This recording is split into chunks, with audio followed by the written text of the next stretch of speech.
Welcome back, everybody, to another episode of the Junkyard Dawgcast. We have the whole crew with us for the first time of game week in 2023. I'm Jordan Hill. We got Kip Adams and Benjamin Wolk. And boys, I think it's about that time. It's about that time to tee it up between the hedges and get back to work for another busy season. And I know we've all been excited for the season to get here and to be back in Sanford Stadium and to actually see a little football. That's going to be pretty exciting. Kip, you are the world traveler of the podcast. How was your vacation right before the start of the season? And just how excited are you for the season to kick off? Yeah, it was 6 p.m. where I was the last couple of days. So it's good to get back to Eastern Standard Time and, God's time here back in Georgia. And yeah, Thursday night football. I mean, I'm excited. Like, it's basically just like I skipped, to the start of the season. I'm ready to roll, man. It's some pretty big time games tonight. I think these are Power Five teams taking the field at 8 p.m. So it should be some entertaining games, and I mean, plenty to talk about. The season's here, and I can't believe we made it, guys. Ben, speaking of traveling, I think you've been out and about. I kind of like the backdrop we're working with today, but what have you been up to, and just how excited are you for us to be back in season? Yeah, well, I think to explain how excited we are about the season, we're about 5 minutes late to starting this thing because Kip and I were having arguments about Graham Mertz. So the fact that we get to sit here and talk actual football games and what we get to see coming up tonight and this weekend, I mean, I think that I speak for just about everybody listening to this. Like, I couldn't be happier that football season's back. Pre-pod fights over Wisconsin transfer quarterbacks. We are so back. Well, that's what happens when I make the terrible decision of being the person that covers Georgia and advocates for Graham Mertz in Florida. Like, I don't know what box I thought I was cornering myself into when I did this or what I thought was going to happen. But, I just, I can only go with how I feel about things. So how we're going to sort of organize today's podcast, we're going to start with a story that we published on Thursday. Each of us gave our game-by-game predictions for Georgia. Little, paragraph or so from each of us about how we see Georgia's 12 regular season games playing out. We all gave score predictions. And to wrap up the episode, we're going to look specifically at the one that everybody's getting ready for, that UT Martin game at 6 p.m. on Saturday, the opener for Georgia. But we'll start just briefly with that game with UT Martin as we run down the 12 games. I think we all pretty much see this being a blowout. My score prediction was 52-3. Ben's got 55-6. Kip has got 48-0. See this being pretty much, name your score, get out of there, get the FCS win. Kip, I'll start with you. Any thoughts on UT Martin? Anything that sticks out to you as we get ready for this game? Yeah, kind of as I noted in my write-up, the fact that I think they have a future NFL player on their team was interesting, and just the fact that it's a kid from Savannah, Dalen Dotson. I think that's just, you got to look at these individual matchups in a game like this, and giving yourself a chance to actually scout some of what Georgia brings to the table, because it's tough to really answer a lot of questions in a game like this for Georgia. But when you have some young offensive tackles in Ernest Green and Amarius Mims out there, and a guy that, again, I think is probably a future draft pick, I just think that's just a good test to see what they bring to the table. And so that's kind of, what I'm looking forward to seeing in this game, because I'm also an NFL draft junkie, and I love seeing matchups like that. And I think that's kind of the big matchup. The rest of the game, I don't really expect to be very competitive, but just at that position, you want to see how well they do out there, protecting Carson Beck and probably two other, the other quarterbacks as well, and Gunnar Stockton and Brock Vandagriff throughout this game. Ben, any thoughts on this game just generally before we kind of break this down a little bit later? No, I mean, I think that we all sort of are in line in terms of how much of a butt kicking we expect this one to be. I think Georgia is going to come out early and send a message offensively in terms of what its identity, what they think its identity is going to be offensively this season. I think we've talked about it a lot. I think there's going to be a lot of 11 personnel out there, and I think that's going to give Georgia the chance to push the ball downfield quite a bit. Our buddy Junkyard Dog on YouTube says 49-10, and I think it's going to be that type of game. It's going to be one of those where hopefully we've gotten most of our work done by the fourth quarter, and we're getting ready to go to interviews and see what's up there. Week 2, September 9th versus Ball State. To be honest, I think it's going to be more of the same. Ball State won the MAC in 2020, not quite as strong as they've been since then. They're kind of middle of the road in a group of 5 conference that isn't exactly the best of the best. And I'll start with you, Ben. Any thoughts on Ball State, what you expect to see in week 2 from Georgia? And not to take any of the steam out of the next, 10 weeks of predictions, but I think we were all pretty much in line across the board with most of these. This can go for some of the games in SEC play, I think, but just the talent disparity is too much. And I think that unfortunately is going to be the case for several weeks this season, because I just think that certain teams are not going to be able to stand up to what Georgia can bring with depth and talent across the board. Ball State obviously is one of those. Kip, any thoughts on the Ball State matchup? Well, they have a transfer running back from Kent State that had one of the better offensive games against Georgia last season, in Marquez Cooper. Not many running backs had over 100 yards from scrimmage and scored a touchdown against Georgia last year, really, if any. So that's obviously a guy that I think Kirby Smart's not going to have any problems, is kind of pointing, to that film from last season and telling his defense, don't let this guy do it again. But overall, I think Georgia's going to put a lot of pressure on their quarterback.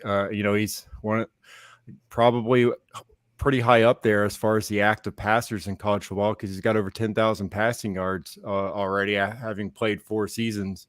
But I just think that, he's not going to have a lot of time to throw, and he's probably really not going to have a lot of chemistry with a very young receiving core. But those tight ends are tall, 6'7", 6'6".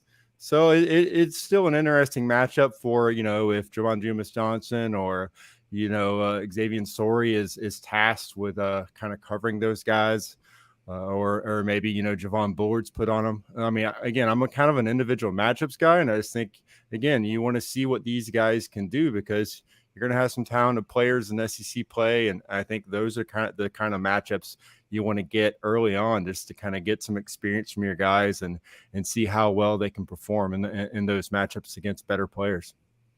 Kip's got Georgia 56-13. Ben has 49-3, and I have 48-10. So another blowout win, beating Ball State in week 2.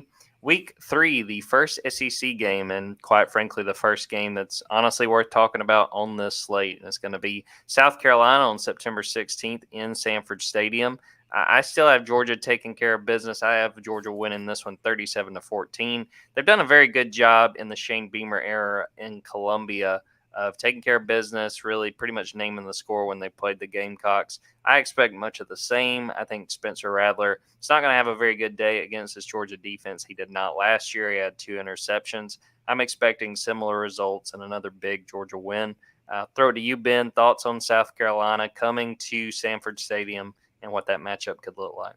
I mean, I think this will be when we find out what Georgia really is going to be this season. I don't think that anybody is going to take too much away from the first 2 weeks of the season. And I think that your first SEC game of the year, what do you look like? And I think in the past few seasons, Georgia has really made a statement in that season opener in SEC play. And I think that that's going to be the case again. Unfortunately for South Carolina, they've sort of been the, test dummy for a lot of SEC East programs, getting ready to see what Georgia is going to be. And I think that's going to be the case this year. I mean, I do think that South Carolina has a pretty good football team. I think that a lot of the teams in the SEC East are pretty close to one another in terms of what expectations could be this season. And I think, unfortunately for South Carolina, they're going to have to face the Georgia test early. And I guess that could be a positive or it could be a negative, but I fully expect Georgia to be in control of that one. And I think that it'll be an opportunity for us to see some position battles, like the cornerback position, like some of the freshmen that maybe are trying to get into the rotation.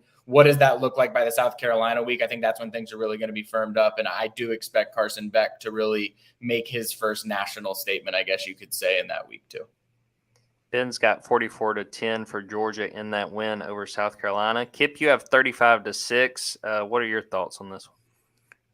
I think South Carolina is one of those teams, if they were playing Georgia later in the schedule, this could be a much more competitive game, because I do think Spencer Rattler is going to perform better as the season goes on. I think he's, one of the better arm talents in the country, but I just think, more and more reps, he's going to continue to get more and more comfortable. But I think early on, I think the offensive line is going to have real issues. I think this is going to be a big game for a guy like Nazir Stackhouse, who I think is going to really have, I'm not going to say double-digit tackles for loss, but I think he's going to have multiple in this game. It's a good matchup for him. And I think as long as Georgia just doesn't turn the ball over in this situation, I just think that they'll be able to kind of pull the reins back and make sure that, that their guys are healthy for the rest of the season. I think Nas has a chance to have a really good season, good senior season there on the defensive line. We go back to another Group of 5 matchup on September 23rd. UAB coming to town. And before we kind of get into this, am I the only one that does not understand this Trent Dilfer hire? I am completely lost, and I think it's going to be a disaster.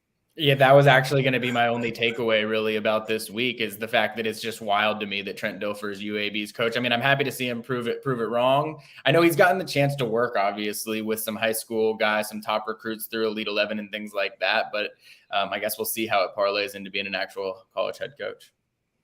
Yeah, I've got Georgia 41-0. I don't see UAB scoring in this one. Ben's got 48-3. Kip's got 49-3. Kip, any additional thoughts on playing the Blazers?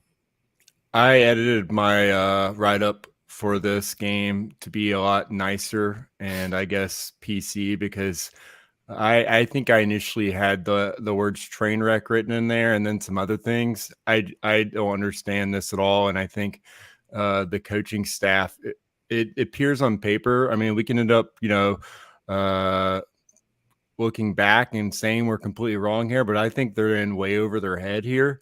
And I think they're trying to completely change what UAB is known for and what they performed well at. This is one of the more consistent programs over the last 5 or 6 years, even, coming out of, not non-existence to still be a solid program that knew how to run the ball and play pretty tough defense. And I think, again, when you make a huge change like that offensively to try to focus on the quarterback play, I just think it's a tough recipe, especially if you do not have, the talent in the matchup.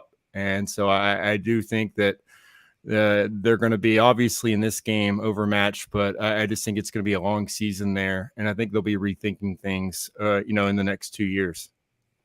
Yeah, I don't see it going well in Birmingham, unfortunately, because UAB's always one of those teams I root for.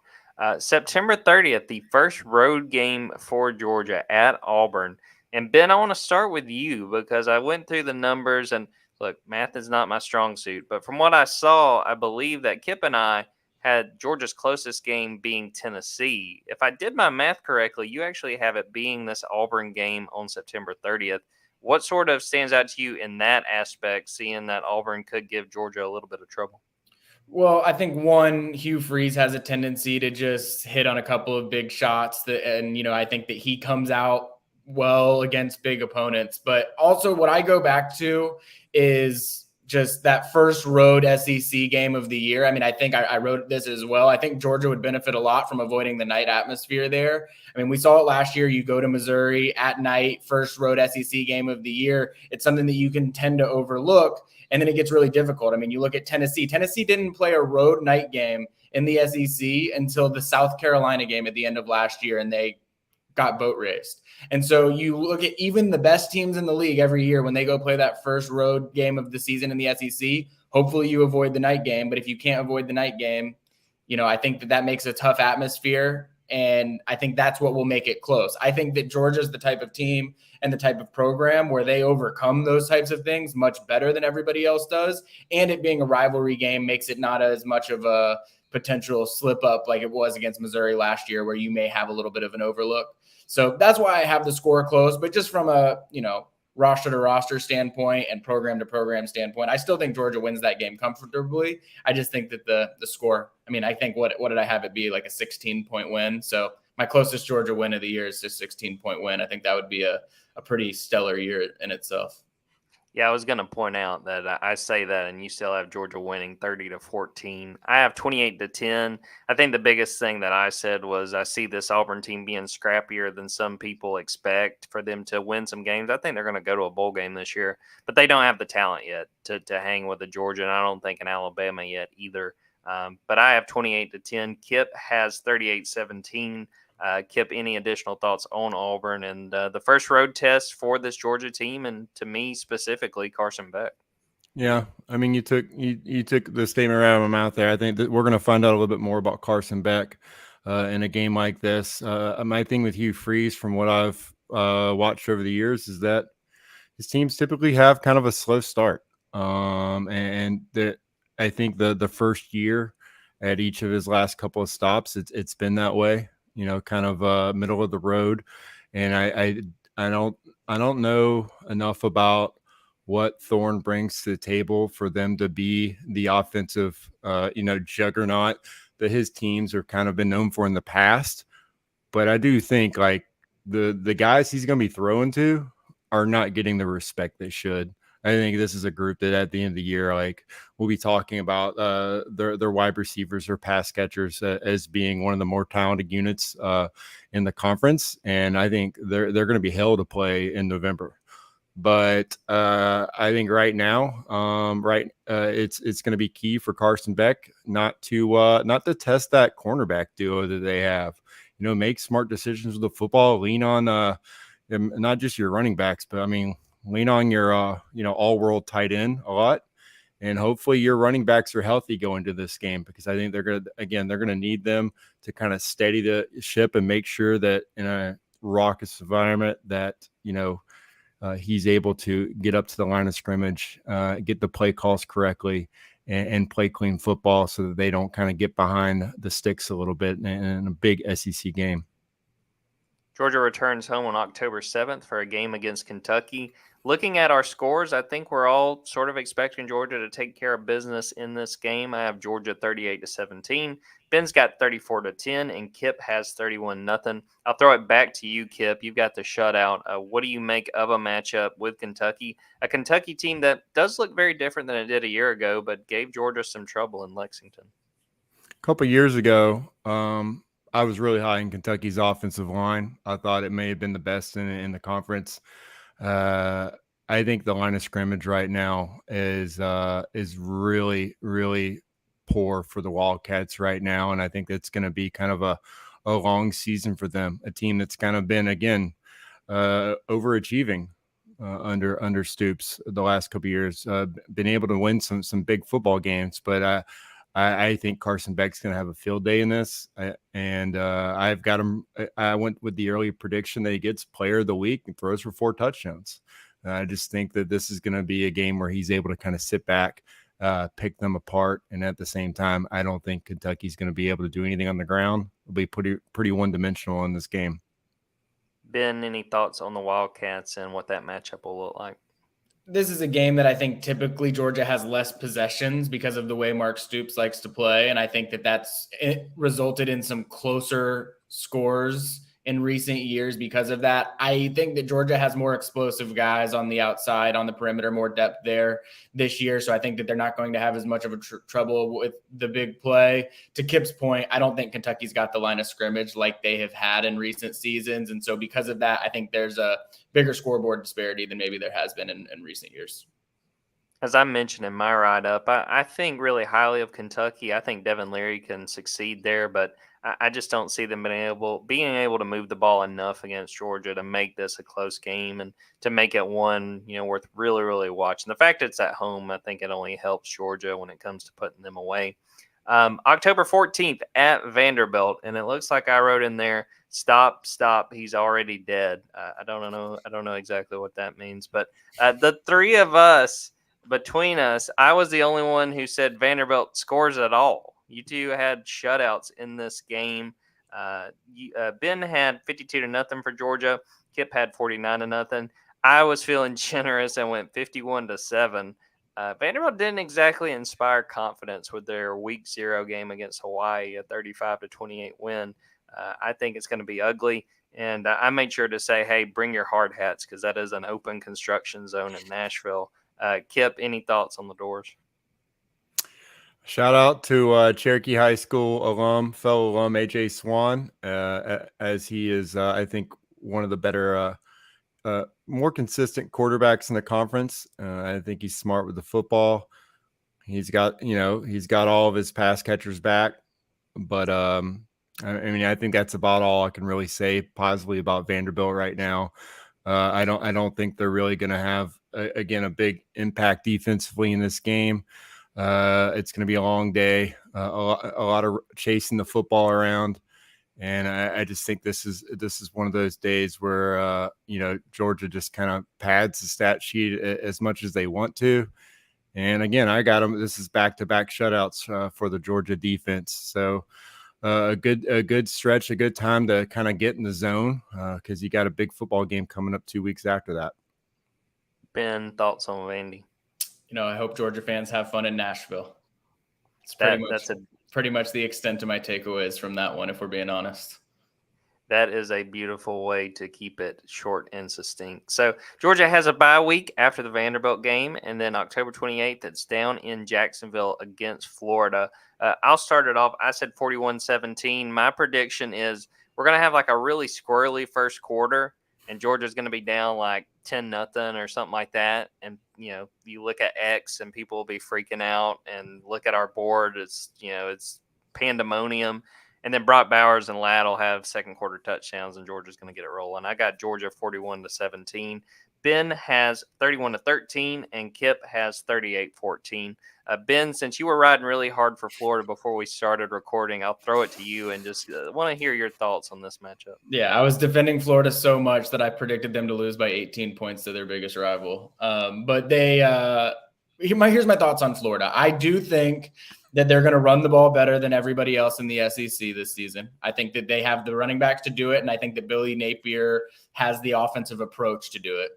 I think that I think the pendulum swings on Graham Mertz throughout his recruitment and his first game at Wisconsin all the way to where it is now. They've swung back and forth too far. I think that Graham Mertz is somewhere in the middle of that, and I think that Billy Napier strategically chose Graham Mertz to go and be a guy that will work and run his offense and not make, hopefully not make too many dumb turnovers.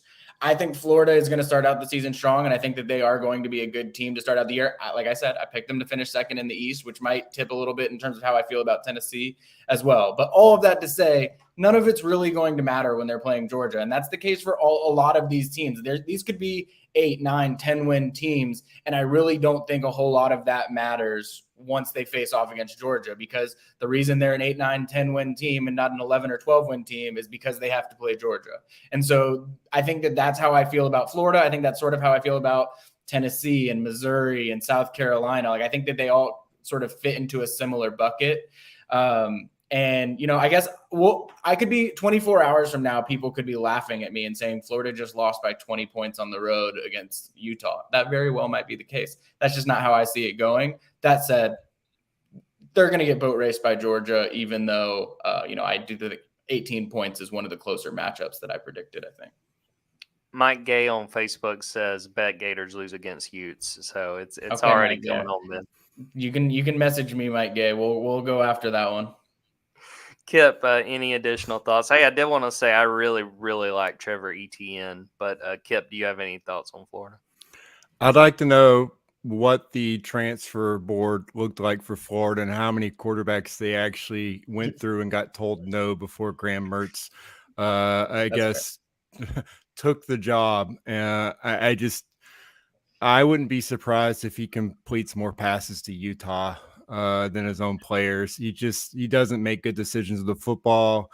The throws he makes are low percentage throws. And as a Falcons fan who watched the same thing with Marcus Mariota last season, I got to tell you, Graham Mertz is not Marcus Mariota athletically. Again, as I said in my write-up, he's not going to confuse anyone for Anthony Richardson.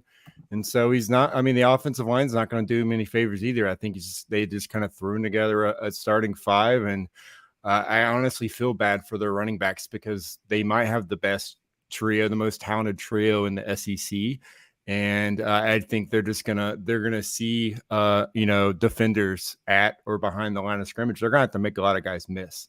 And so I just think that if you have an offense, it's going to put your defense in precarious situations.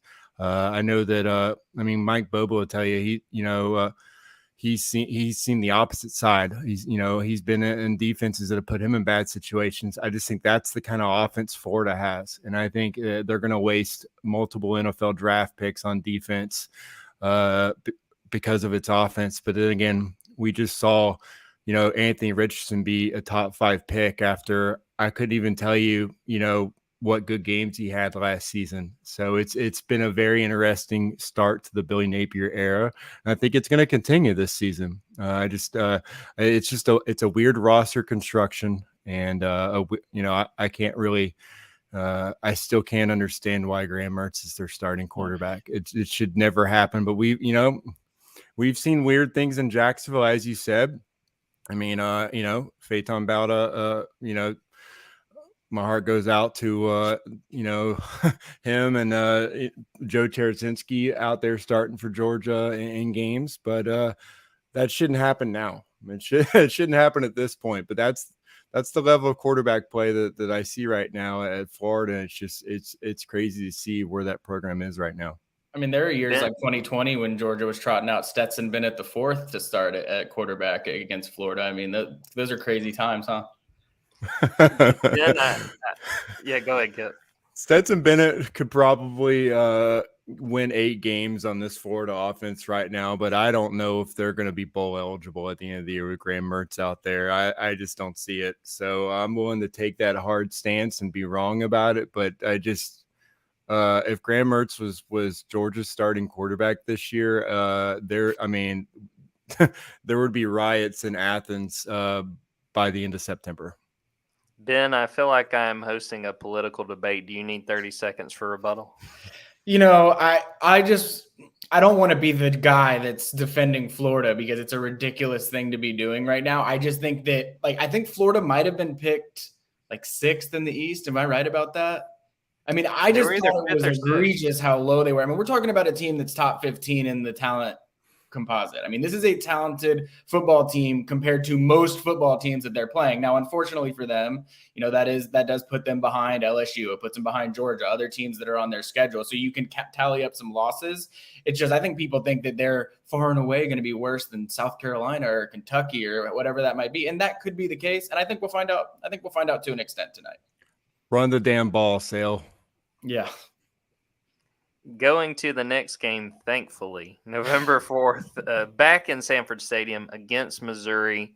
And I'll start with you, Kip. I want to get really both of y'all's opinions. I have a hard time making up my mind of what this Missouri team is going to be. I kind of like Eli Drinkwitz. They've done really well in recruiting. But looking at these scores, I've got Georgia 31-6. Ben has 45-9. Kip has 28-10.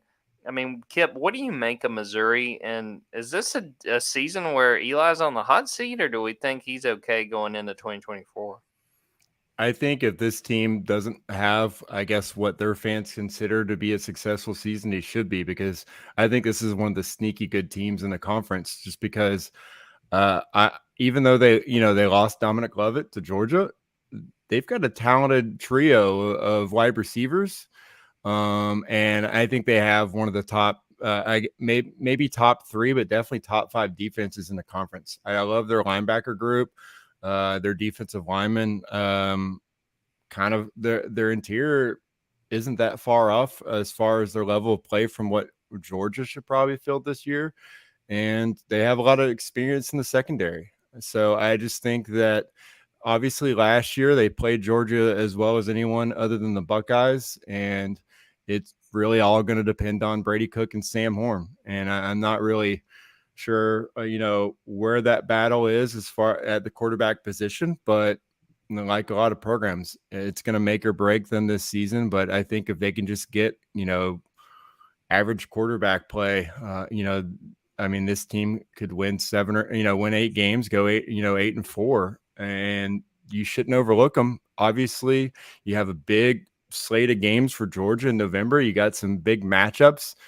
But Kirby's got to remind them that last year how well this team played them, even though, I mean, regardless of it in Athens or on the road, you're going to have to be focused on this Missouri team, because I think they're sneaky good. I'm not sure if the record will back that up, but I just think this is a team that you really have to game plan for. Ben, your thoughts on Missouri? I mean, as much as it pains me to say, I agree with just about everything Kip said right there. But what I think my score, the reason why I have it that way is because I think it actually, in a weird way, hurts Missouri that they played Georgia as close as they did last season, because I know Kirby Smart will never say this. No, most of his players will never acknowledge anything like this. But the reality is they are fully aware that they almost, got beat last season at Missouri. And that will be a team that they will have that week of. There's no overlook that's going to be happening that week. That's going to be, hey, we got to prove to Missouri that Georgia is Georgia, and that type of slip up shouldn't happen, even though they ended up pulling out the win. So I actually think, because of how last season unfolded, Missouri is going to catch a very focused Georgia that week. And, as someone who said on the last podcast that I think Dominic Lovett's going to be flirting with the 1,000-yard mark this season, I think that's going to be one of those games where he's going to be coming in wired. Georgia's players around him, Carson Beck's going to be wanting to get him the ball. I think he'll have a big game that week as well.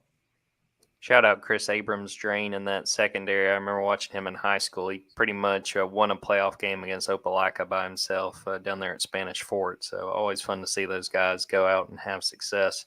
November 11th versus Ole Miss. I've kind of circled this as a potential trap game, and I think it'd be even more so if it was on the road, if it was in Oxford. But you have the game against Tennessee the week after that. I still have Georgia winning this one fairly comfortably. I've got Georgia 31-17, a 2-touchdown game. Ben has 49-24, a very decisive victory for Georgia. Kip has 28-10. Ben, since your score is a little bit wider than ours, what did you make of this matchup? Ole Miss coming to town, and looks like you expect Georgia to take care of business.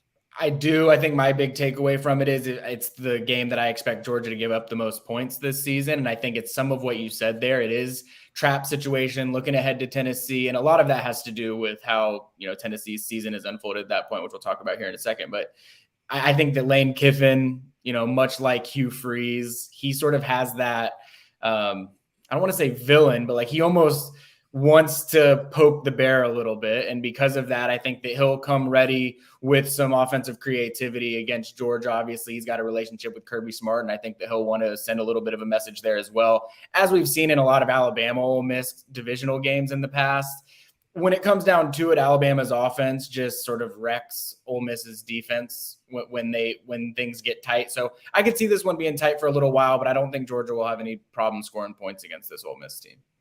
This will be the first time that Lane Kiffin's Ole Miss has faced Georgia, so that will be fascinating. Kip, what do you make of this matchup? Well, props to Lane Kiffin. He's third most wins in the SEC over the last three years, and I think that he's kind of settled in, and other than flirting with Auburn and leaving them kind of holding the bag a little bit there at late last year. I mean, he's been, pretty consistent. And this is one of those situations, I guess, maybe similar to Florida, where I'm just not as high on Jackson Dart as maybe some other people are. And I think that, he hasn't won the job, but as of, I think, this podcast, he has been named the starting quarterback, probably will be. I'm not super high on Spencer Sanders being able to get it done in the SEC either. I just think this is going to be a situation where he's shuffling through quarterbacks. I think Walker Howard could be starting by the time they play Georgia, and kind of like several other teams. I think the key for them is hand that ball off to Quinshon Judkins. I think he's probably the most talented running back in the conference. I think he's just incredible, but I don't think that plays well into a game plan against Georgia.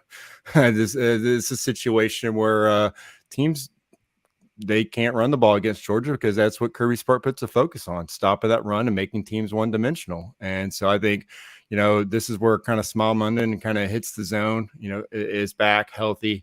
And I have him having, a huge game against this team and really that Ole Miss defense is probably going to be really, really tired in the third and fourth quarter because they're not going to be able to their offense isn't going to be able to stay on the field. So I think this is a big game for Georgia's running backs.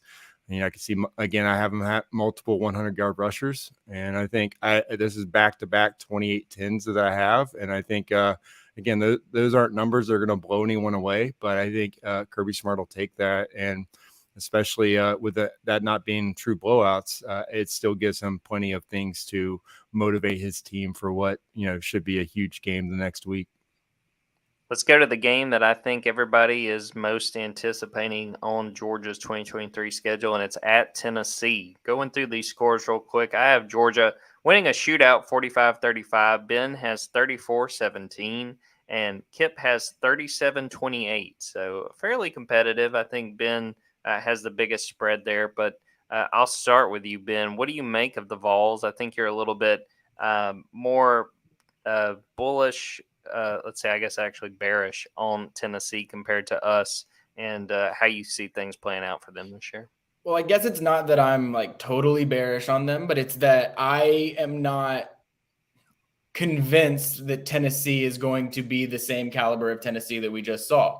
And when you look at their schedule this year, I realize how, Kip and everybody else feels about Florida, but they go on the road to Florida week 3, and then they have back-to-back weeks in the middle of the season against Texas A&M and Alabama. And I realize what Texas A&M was last season, but in terms of just pure talent, Tennessee's going to be outmatched back-to-back weeks against Texas A&M and Alabama. And so I think what a lot of how I feel about Tennessee is that's week 11. And so there's two versions of what this game could be. This could be 10-0 versus 10-0, number 1, number 2, big time type of matchup for the SEC East. That's very possible, and I'm not, ruling it out. But there's also a world where this is a 7-3 Tennessee team. They also have to go on the road to Kentucky, on the road to Missouri before they play Georgia. And so if there's a few losses on this schedule by the time they're playing Georgia, one, the hype around the game is not going to be nearly what it is right now. I think that right now it's an 8-point spread. I don't think that it would be an 8-point spread come that time if that was the case.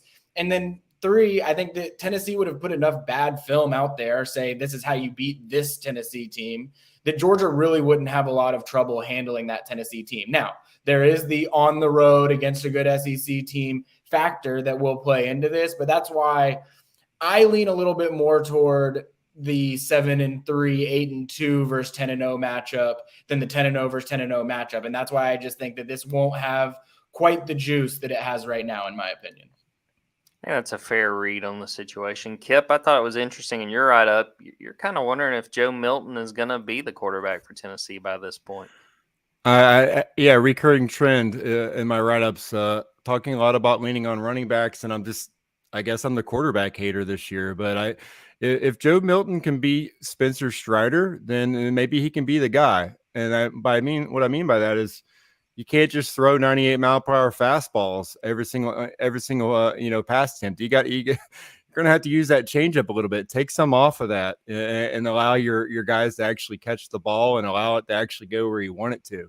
So that's kind of where I'm at with him. And yeah, if to Ben's point, if South Carolina and Tennessee were switched on the schedule, I think both these games could be like just a lot more difficult for Georgia. Like if they didn't have the film on Tennessee and they were playing them week 3, it could be pretty tough. And again, like I said, I think South Carolina is going to be really good toward the end of the year. So this is a situation where I'm interested. Does Josh Heupel kind of change the offense up a little bit?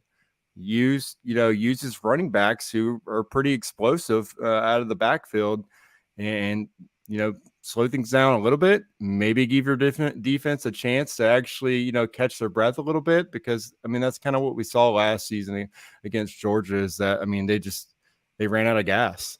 And I just think that's the tempo is still what ultimately hurts Tennessee as they get later in the season and their defense is just completely worn out. Yeah, I see it being a shootout, but not convinced Tennessee's defense is going to get enough stops on this Georgia offense. And I think Georgia is going to go back home with a big win, getting ready to close out the regular season on November 25th at Georgia Tech. This is pretty standard from all three of us across the board. I have 45-14. Ben has 48-3. Kip has 40-20. Kip, what do you make of the rebuild Tech has on its hands with Brent Key and their efforts to try to go bowling this year? I like again Buster Faulkner, big hire for them. I think that they have the right guys in place to be a lot more competitive. It's been a tough stretch for them, but I just think again that offense was so bad the last couple of years that there's really only one direction to go in. So improved play at quarterback should be huge for them. I just don't think that they have the guys out there to kind of test Georgia's defense just because of the speed. This Georgia defense is going to be one of the fastest I've ever seen covering Georgia. So I just think again for them to it's going to be huge for them whether they come into this game with 5 or 6 wins, whether they're fighting for bowl eligibility in year one. It could lead to them, at least giving a little bit more fight against this Georgia team. And I think it's going to be one of the more competitive, games in this rivalry the last 4, 5, 6 years. But I think this is going to be a game where Georgia is able to, again, throw for over 400 yards and kind of score at will. Even though I think Brent Key should have maybe not a solid first year, but I think in year 2, I think that's going to be a team to really look out for. Ben, your thoughts on clean, old-fashioned hate? I think that the question around this game will be what does Carson Beck have to do to solidify himself as a Heisman candidate or as the Heisman winner or whatever that might be? I think that I think we'll be at the point of the season where everybody knows. I don't know what the spread will be, maybe 24, 27, something like that. Wouldn't surprise me. I think Georgia will cover that. And I think it really will be a statistical fest. And I know Kirby Smart probably likes to stay away from those if he can, but the way that we've all talked about these first 11 games and this one, Carson Beck's probably going to be in the Heisman conversation when it's all said and done. And so what does he put up against Georgia Tech to get it done? Chris Morris on YouTube says, I don't see Tech scoring 20 on us, Kip. Any thoughts on Buster Faulkner's crew being that explosive? Yeah, I'll be interested to see, which Georgia defense is on the field whenever it's, maybe it's 37 to 10 late in the third quarter. I mean, are you putting your twos back in the field at that point? We've seen teams that play until the final whistle just to try to, score on Georgia. I think this is going to be one of those games where Brent Key tries to do that, and he's got his guys out there. His starters out there the entire game against, a lot of younger Georgia players. They're thinking about Atlanta. They're thinking ahead to more important football at that point. And at the same time, I think that's instructional for Kirby Smart. He gets a lot of those freshmen out there, a lot of the younger players out there, and maybe they give up a play or two. And then also Kirby gets to use that in the film room again to motivate his team and keep them focused. So I don't know, man. I think that that's a teaching point for Georgia. And I think Kirby Smart knows what he's doing in situations like that. So again, I think this is going to be one of the more competitive games in this rivalry that they've had. And I think one team's going to be playing for a lot more than the other team at this point in the season. We all have Georgia going 12-0 in the regular season. I want to shout out Visor Dog in the Junkyard. He took a look at the numbers, crunched the numbers. According to our predictions, offensive points per game, Ben has Georgia scoring 43.3 in the regular season. I have 40.5. Kip has 39.8. And then on the defensive side, Ben has them only allowing 9.1 points per game. Kip has them at 10.1. And I am apparently the biggest hater of this defense, saying Georgia's going to give up a whopping 12.5 points per game. I will say I second-guessed my picks a little bit when I saw the defensive numbers. 9 feels maybe a little bit low in terms of points per game allowed, but I do feel I'm bullish, using your words, Jordan. I'm bullish on the offense, so I feel good about the points per game number there. Yeah, and just for reference, last year it was 38.25 points per game in the regular season for Georgia and 11.25 points allowed per game for Georgia. You also have to kind of take into account the new clock rules. So 4 to 5 less plays per game. True.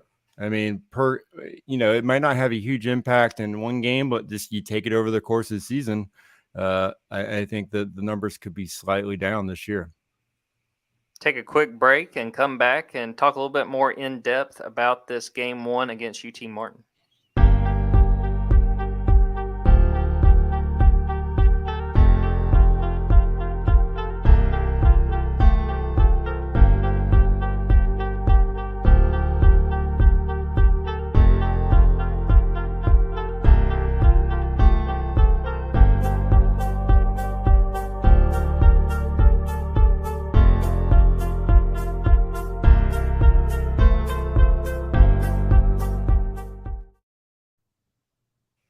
Welcome back, everybody. Well, looking specifically at Game 1, UT Martin, 6 p.m. kickoff on ESPN Plus, SEC Network Plus.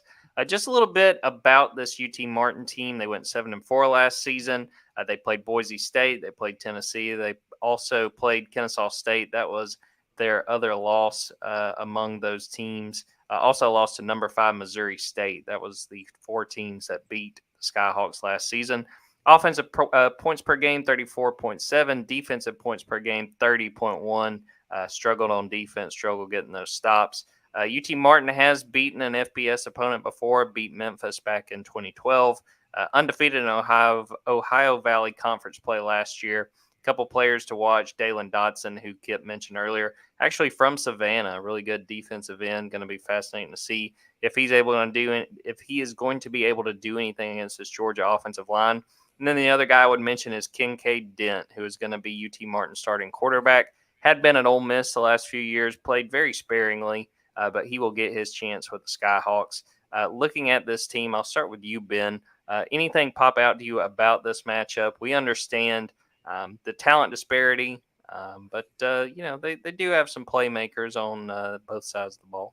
Yeah, I mean, they were obviously a successful football team in their conference last year. And I think because of that, it allows you to attract some guys. And that's the beauty of the transfer portal when we talk about that, is you're able to build your roster in a slightly different way. And you can go out and, we see a lot of guys going from the lower level to the higher level, where there's a lot of guys that are wanting to do the same thing to be able to actually get some game film out there before their playing days are done. And so, I think Kirby Smart says it every week, right? Like, got a lot of respect for UT Martin. I think that's the approach that Georgia will take in this one. I just think, when it's all said and done, there's only so much that you can do from an X's and O's standpoint when you've got the rosters that there are there. And I don't want to simplify this game or this matchup as much as that, but that really is what it comes down to. Kip, any thoughts on what we'll see from UT Martin on Saturday? The one thing that stood out to me was the fact that this team forced 28 turnovers in 11 games last season, which is more than any FBS or FCS program. I went and looked, and so obviously they're aggressive. And so, they're coming in there with, really nothing to lose. And I think that's a situation where let's see what Carson Beck does again, in his first start. And also, the other quarterbacks, we imagine that, a lot of, they're going to probably they play all three and try to get these guys reps as much as possible. So it's interesting to see who can take care of the football. Who's going to be the starting kicker? Things are different whenever you got 96,000 people watching. Is it going to be Jared Zirkle? Is it going to be Peyton Woodring? That's kind of a, QB1 got named a lot earlier than people expected, but PK1 has not been named, and then that could be, that's kind of what my eyes are out there. Who gets that first shot? I think that's a battle that could go throughout the season, and I think week one's a great time to see what they have, at this kicker position, because Georgia's had some really, really good kickers over the last 5 or 6 years. That was a great stat poll, by the way, Kip. 28 turnovers forced, giving up 30 points per game defensively. That almost seems impossible to do, but that's, to your point, an aggressive defense, it looks like. Yeah, I think they were barely plus as far as the turnover margin, if I remember. So they just give it right back. So a very charitable group up there in Martin, Tennessee. What do you guys want to see from this game? And I'll throw out a few things before I throw it to you, Kip. I mean, I think the biggest thing is availability. I think our questions are with Dejon Edwards and Kendall Milton at running back. We really don't know, one, if they are capable of going, and two, if Georgia decides to play them or if they decide to just, play it safe and play some of the other guys behind them. I'm expecting healthy doses of Andrew Paul and Cash Jones either way to kind of help those guys as they come back from injury. And then probably the other position really to watch, I'll say two positions: cornerback with Kamari Lassiter. He's been banged up, but he has been back at practice. And also inside linebacker with Smile Munden, who's had that foot injury. But as Ben had reported, I guess that was last week, that he was back at practice. And it seems like things are trending in the right direction with Smile. Those are really my biggest things. And I would say bigger picture, just seeing how the run game plays, whether or not Dejon Edwards and Kendall Milton are out there, because that's really a big area that I have questions about with this team, is just how capable they are of running the football and what they're able to do with it. So definitely some questions that I think Georgia needs to answer on Saturday. Kip, what do you want to see from the We've kind of hyped up the position room, the wide receiver room all off season. This is the deepest, most talented group of pass catchers that Georgia's ever had. Even with some guys banged up like Ladd McConkey, I guess Jackson Meeks as well, Cole Spear, Dylan Morset. I want to see these guys kind of live up to it. And this is at a point where they should be able to throw the ball around at will and win some one-on-one matchups. What does Ra Thomas, what does Dominic Lovett bring to the field, but also some of the younger guys, Anthony Evans, Zeta Haynes. I want to see Georgia actually showcase that depth of wide receiver. I mean, I don't think Kirby Smart wants to show it all in this matchup, but as just far as guys able to make plays, with the ball in there, I think this group needs to kind of live up to that hype for Georgia to have the season that everyone expects. And we're talking about big passing numbers under Mike Bobo. Well, then these guys got to get it done. It can't just be Brock Bowers. And if Ladd McConkey, if he's not healthy the entire season, then you're going to need Arian Smith out there. Marcus Rosemy, Jack Saint, this is a big season for him. He's the senior out there. He needs to showcase what he can do as well. And is this the breakout season for Dylan Bell? Just this depth that we've talked about, go out there and show it and kind of show defenses that, and you better be ready, because we're going to have 3 or 4 guys lined up who can get it done. So that's kind of what I'm looking for in this game. Ben, how about you? What specifically do you want to see out of this game?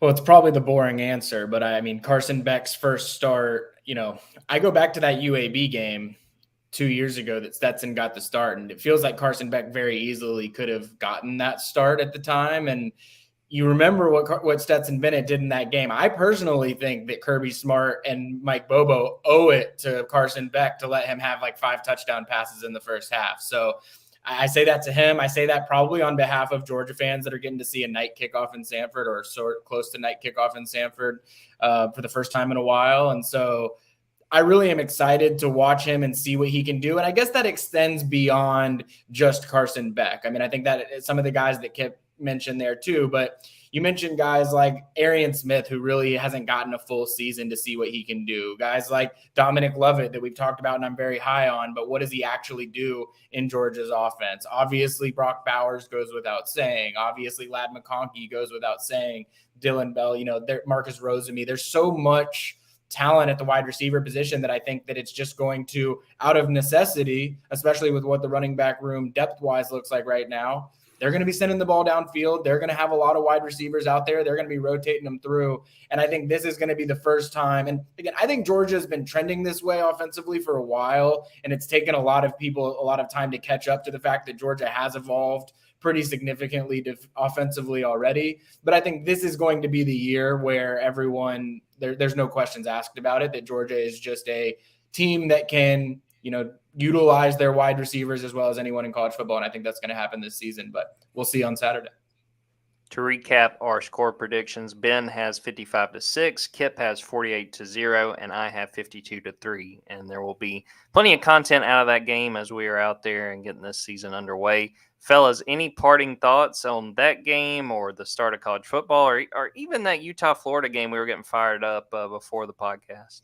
I'll spare folks the Florida talk any more than we've probably already given it to them. I think we probably spent 5 extra minutes on the Florida pick than anywhere else. But I will call out some of the visitors that we know are coming here this weekend. Obviously, we're going to start seeing a lot more visitors on campus for these games. And really starting in not too long, Georgia coaches will be able to be going out on the road to be at games as well. So we'll have some info there too.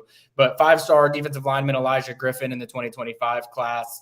5-star edge rusher Zayden Walker in the 2025 class, a 4-star cornerback out of Indianapolis, Mark Zachary, who anytime that someone is getting on a plane to come on a visit for a Georgia UT Martin game, it's probably a visit to watch because it's a school that he clearly wanted to get to early in the season. A 2025 commit, Tay Harris. I feel like I'm missing somebody that I know of, but all of this to say, there's going to be a lot more names that end up showing up on campus. Georgia has the luxury of having a 6 p.m. kick on Saturday, so I think it's going to make it a lot easier for them to get a lot of guys on campus. Kip, any thoughts before we get out of here? I love what Zayden Walker brings to the table. I think it's going to be interesting to see how he projects at the next level because he's kind of got that, he's kind of an edge right now. But, is he 6'2", 220? How does he physically develop? Does he end up playing, inside of the next level? But, man, he is an incredible player, very athletic.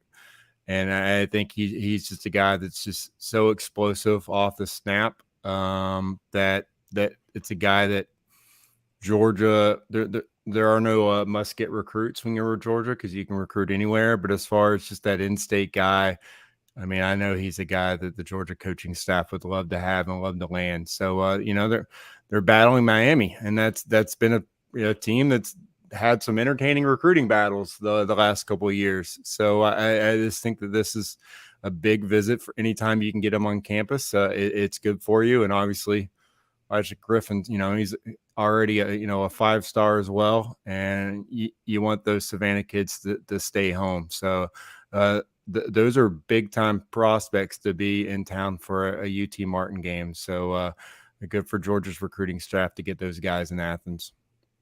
We're going to get out of here on that. I appreciate Kip and Ben for popping on. Appreciate everyone who tuned in, everyone who has listened to this after the fact. Want to make sure and tell everyone, go to dogs247.com. Right now, we are running a kickoff special, 50% off a VIP membership.